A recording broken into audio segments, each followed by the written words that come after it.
नमस्कार दर्शकों, स्वागत है आप सभी का आप सभी के पसंदीदा कार्यक्रम में। मैं हूं आपके साथ शैलजा त्यागी। दर्शकों, आप सभी जानते हैं कि अगर किसी भी व्यक्ति को कोई परेशानी हो जाती है, कोई रोग हो जाता है, तो वो बहुत सारे ट्रीटमेंट तो अपनाता है, लेकिन कहीं ना कहीं उसकी उम्मीद तब थक जाती है, तब हार जाती है जब वो लगातार वो दवाइयाँ खा रहा होता है, जिससे उसे आराम तो मिलता है, लेकिन तब तक जब तक वो दवाई खाता है। लेकिन हम ये चाहते हैं आप लोग यूनानी ट्रीटमेंट जब अपनाते हैं, घरेलू नुस्खे जब अपनाते हैं, तो परमानेंट सॉल्यूशन आप लोगों तक पहुंच जाए। और सेहत और ज़िंदगी प्रोग्राम और हकीम साहब की एक जो मुहिम चली है, जिसमें हम अपने पेशेंट से मुलाकात करने जा रहे हैं, उनके घर, उन्हें देखने कि वो अपनी सेहत का ख्याल कैसे रख रहे हैं और कौन कौन से नुस्खे वो हकीम साहब के अपना रहे हैं। बहुत खुशी के साथ कहना चाहूँगी कि बहुत अच्छे रिजल्ट्स देखने को मिल रहे हैं। जितने भी पेशेंट से मैं मुलाकात अभी तक कर चुकी हूँ, जिनका इंटरव्यू खुद आप लोगों ने भी देखा है हकीम साहब के यूट्यूब चैनल पे, हमारे टीवी चैनल्स के प्रोग्राम पे, तो आज मैं चंडीगढ़ में जहाँ मौजूद हूँ, वहाँ पे भी हमारी ख़ास मेहमान, ख़ास पेशेंट रहती हैं। उन्होंने अपने घर हमें इनवाइट किया है। चंडीगढ़ का ये जो इलाका है वो है 38/C। यहाँ पे रहती हैं हमारी पेशेंट आशा कपूर जी, जिनसे हम खुद जानेंगे कि वो किस बीमारी से बहुत ज़्यादा परेशान थी, पीड़ित थी। क्या उनके अंदर उम्मीद जगी जब उन्होंने हकीम साहब के नुस्खे अपनाए, हकीम साहब की दवाइयों का इस्तेमाल किया, वो विश्वास उनके अंदर कैसे आया। बिना देरी किए मैं स्वागत करूंगी आशा कपूर जी की और जानते हैं उनसे उनकी सेहत का हाल। बहुत बहुत स्वागत है मैम आपका। शुक्रिया मैम, सबसे पहले तो बहुत बहुत शुक्रिया, आपने अपने घर हमें इनवाइट किया। मैम, आपको देखने का सौभाग्य हमें प्राप्त हुआ है। थैंक यू जी मैम, आप हकीम साहब से कैसे जुड़ी और आपको परेशानी क्या थी? 12-13 साल हो गए। मैं ना एकदम अपनी बेटी के साथ ना स्कूटर पे जा रही थी, तो उनका ना स्कूटर का पीछे से टायर फट गया और मैं सड़क पे गिर गई। ओहो। वो गिरी जब, तो एकदम अनकॉन्शियस हो गई। फिर वहाँ मुझे हॉस्पिटल में लेके गए, उन्होंने सारा देखा, सिर मतलब काफ़ी सिर भी फट गया था। ये इस घुटने का ना मेरा मतलब फ्रैक्चर हो गया था। वो फिर वहाँ उन्होंने मुझे 10 दिन रही, काफ़ी दिन रहे थे, तो उन्होंने यहाँ मेरा इसमें ऑपरेशन करके यहाँ स्क्रू डाला हुआ है जी। वो मतलब इस पे फिर इतना लोड नहीं पड़ता ना, जितना चोट वाला जो है इधर मेरा पूरा लोड पड़ता था। वो ज़्यादा इस पे लोड डलता था, तो फिर इस पे ना डलने के कारण इसमें मेरे को ना धीरे धीरे यहाँ दर्द शुरू हो गई। जब दर्द शुरू होनी तो मैंने गोली खा लेनी, फर्क पड़ जाना। काफ़ी साल मेरे ऐसे ही निकल गए। उसके बाद फिर अब ना एक दिन ऐसे हुआ कि मेरे को दर्द हुई, तो मैंने गोली खाई, मुझे कोई उसका असर नहीं हुआ। बेटे ने एक और गोली दे दी मेरे को रात को, भाई ये खा लो शायद इससे ठीक है। फिर सुबह भी थोड़ा सा मुझे फ़र्क पड़ा, लेकिन मतलब ज़्यादा नहीं। मैं धीरे धीरे जाके मैंने बाथरूम में अपना नहा के आई हूँ। धीरे धीरे जाके बाहर मैं ना ऐसे करके टॉवल डालने लगी। ऐसे जैसे किया ना, तो यहाँ से मेरा ये चीज़ ऐसे हुआ कि जिसने ऐसे कोई कपड़ा निचोड़ दिया है, इस तरह हो गया ये सारा, मतलब ऐसे गया बहुत ज़बरदस्त। मतलब ऐसे किया ना, तो ये जगह जो थी तो ये ऐसे ही मुड़ गई, तो मेरी चीखें निकल गई। मैं वहीं की वहीं रह गई। छुट्टी वाला दिन था, सैटरडे था, बच्चे सब सो रहे थे, तो मैंने आवाज़ा ही ना निकले, मेरी आवाज़ कैसे आवाज़ मारूँ, कोई सुने ही नहीं। धीरे धीरे वहाँ से बाहर से मैं अंदर तक अपने रूम तक आई, ऐसे ऐसे घिसड़ घिसड़ के मैं ना बड़ी मुश्किल से आई। फिर अंदर आकर मैंने फ़ोन किया, फिर बेटा और बहू आए, फिर ये मेरे को हॉस्पिटल लेके गए। उन्होंने फिर काफ़ी देखा, बोर्ड एक्सरे भी किए, सब कुछ। मुझे मसल्स की प्रॉब्लम है। फिर उन्होंने मतलब दवाइयाँ खाती रही, बहुत ज़्यादा फर्क नहीं पड़ा।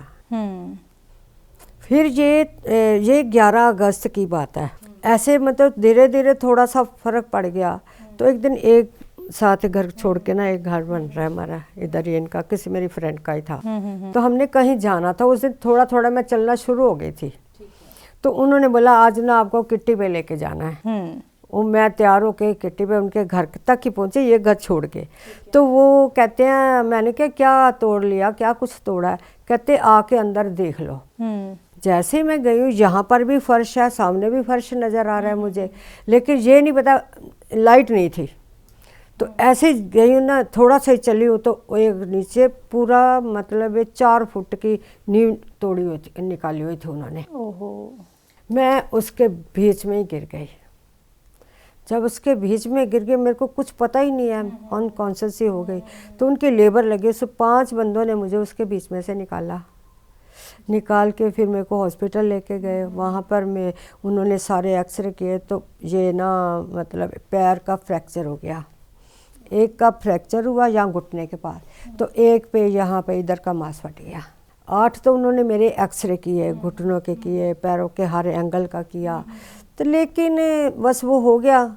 फिर उसके बाद काफ़ी दिन मतलब 1 महीना तो मैं व्हील चेयर पर रही। उसके बाद फिर वॉकर से चलना शुरू हुआ, फिर अब स्टिक से चलना हुआ। अब थोड़े दिन ही 5-7 दिन ही हुए हैं कि अब मैं थोड़ा सा स्टिक के बिना घर में ऐसे चल लेती हूँ, चल पा रही हैं आप। ये चीज़। बड़ी तकलीफ झेली फिर वो आपने देखो, फिर मैं इतने दिन पड़ी रही, फिर दवाई खाते रहो, ठीक है, छोड़ देनी गोली किस दिन। और वो एलोपैथी आपको पता ही है कितनी स्ट्रांग होती है, साइड इफ़ेक्ट्स कितने हैं उसके।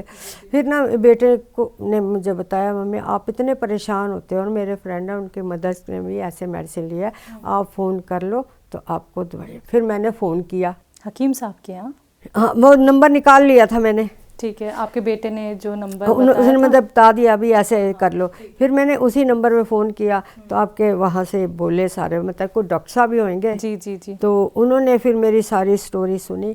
फिर उन्होंने मुझे कहते हैं भाई ये वाली दवाइयाँ आपको भेजते हैं, ये आप दवाइयाँ खाओ, इससे आपको फ़र्क पड़ जाएगा। जब से फिर मैंने मेडिसिन खानी शुरू किया है, तब से मतलब कि धीरे धीरे धीरे धीरे मतलब अब मेरे को देख लो 40 दिन हो गए मेडिसिन खाते हुए, आज पूरे 40 दिन हो गए। 40 दिन पूरे हो गए। तो अब मेरे को ये है कि 70% तो है मुझे फ़र्क है। तो लेकिन अभी ये चीज़ जो है ना, ये अब देख लो, मैं नीचे वार्मर भी डाल के रखती हूँ, ये भी डाला हुआ है, मतलब कई बार मैं क्रेप बैंडेज कस के बांधती हूँ। फिर यहाँ से ये चीज़ है ना, ये मेरे को प्रॉब्लम कर रही है, अदरवाइज़ मैं ठीक हो आप।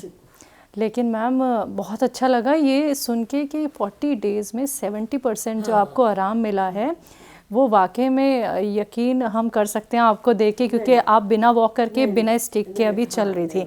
और ये जो थोड़ी सी परेशानी मैम आपकी बची है, जो थोड़ी तो नहीं कहूँगी क्योंकि इसका दर्द आप ही समझ सकती हैं मैम, ये ज़रूर 100% ठीक हो जाएगी। 40 डेज़ में 70% अगर आपको आराम है, तो मैं आप ही से जानना चाहूँगी, ये विश्वास है कि पूरी तरीके से पूरा ठीक हो जाएंगी?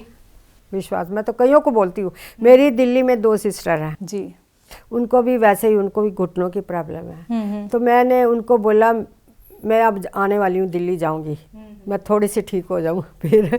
तो वो मैंने उनको बोला भाई मेरे को काफ़ी फ़र्क पड़ रहा है, आप अभी दवाई लो ये वाली, तो आपको भी फ़र्क पड़। मैम वो दवाई हम जानना चाहेंगे, और हमारे दर्शक भी, जो आपने अपनाई, जिन्हें अपना के आपको 40 डेज़ में 70% आराम मिल गया है, तो वो दवाई कौन कौन सी हैं?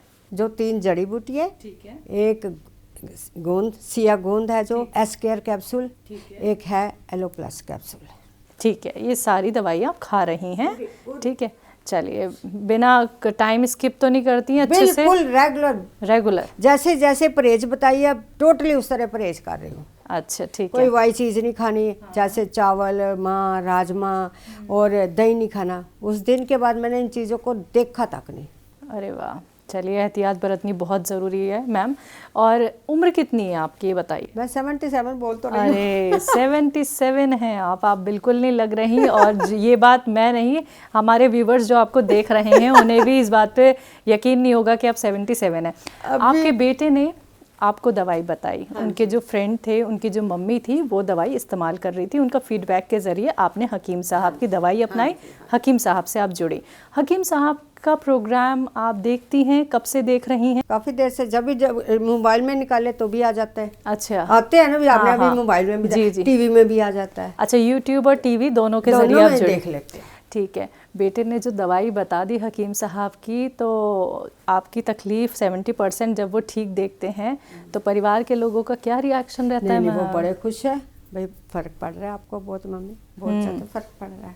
अब चलिए, उन्हें भी उम्मीद है कि उनकी मम्मी जो है वो 100% कुछ ही वक्त में ठीक होने वाली हैं। जी, हकीम साहब से मैम आपकी जैसे कि बात नहीं हो पाई है, मैंने आपसे इंटरव्यू से पहले पूछा था, तो इस इंटरव्यू के ज़रिए आप इस इंटरव्यू के ज़रिए आप हकीम साहब के लिए कुछ कहना चाहती हैं तो आप कह सकती हैं। मेरा शुक्रिया बोल देना उनको, मन काफ़ी फ़र्क पड़ रहा है मेरे को।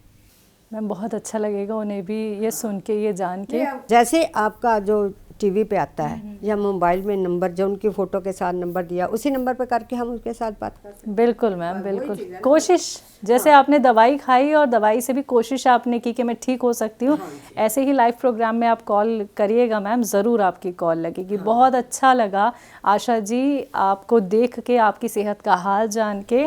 और जो लोग आपको देख रहे हैं, सुन रहे हैं, जो महिलाएं या पुरुष हिम्मत हार चुके हैं, उन्हें नहीं समझ में आ रहा कि हमारी परेशानी कैसे ठीक हो सकती है, और जिनके ऑपरेशन भी हो गए हैं, जैसे आपके भी ऑपरेशन हुआ मैम, फ्रैक्चर तक आपको हो गया था, आप उनको क्या कहना चाहेंगी यूनानी ट्रीटमेंट और घरेलू नुस्खों को लेके? मैं यही कहूँगी कि भाई ये आपके जो मेडिसिन है बहुत इफ़ेक्टिव है जी, बहुत जल्दी असर हो रहा है। नहीं तो मैं समझ नहीं रही थी कि मेरे को इतनी जल्दी फ़र्क पड़ेगा जी, लेकिन 40 दिन में एक दिन गिन के रखती हूँ मैं। अरे वाह। मैं 3 जनवरी से शुरू किया और अब 13 फरवरी है, तो पूरे 40 दिन हो गए ना।